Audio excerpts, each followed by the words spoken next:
Alright, here we are guys, back for another tutorial. And the way that I play this hole, it tends to vary a little bit. I like to get kind of a little bit more aggressive with my land zone. It seems to be a little bit more favorable.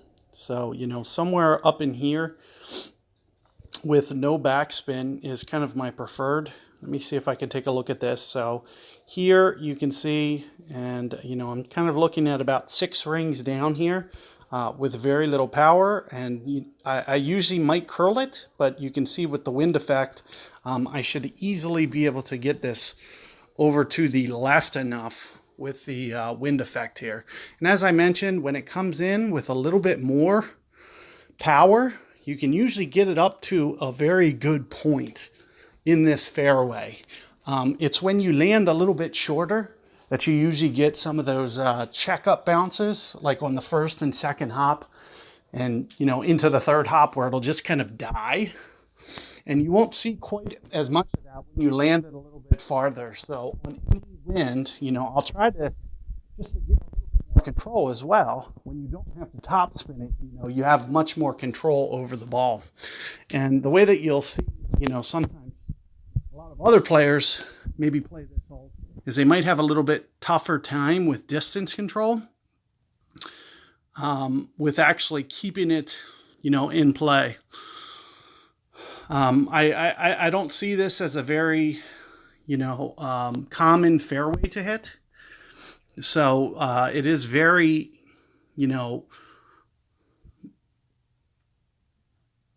it seems like a higher percentage hole where guys will, mess it up and not quite get the, what you want.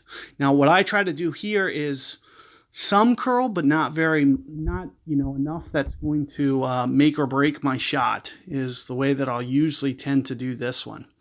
So you can see, I probably have maybe 2 rings beyond there that's okay.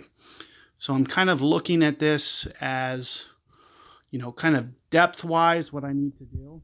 I'm going to curl it some, but very, very little power. Ideally, you want to keep it below the trees and be able to just scoot it up into the fairway. So ideally, especially with the sniper, you want to keep it short from rolling on the green. If it rolls onto the green, it can make your putt a little bit harder.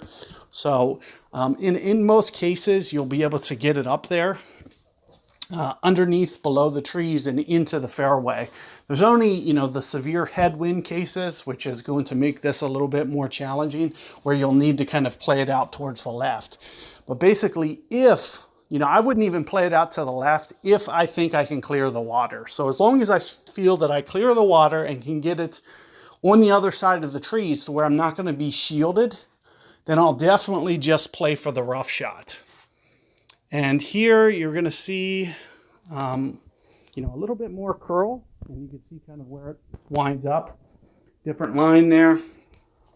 Not too bad. But, that's all you basically want to do for this hole to kind of secure it, make sure. And you can see, what I'll usually do here, it's about a 1/4 club, so about 2 rings.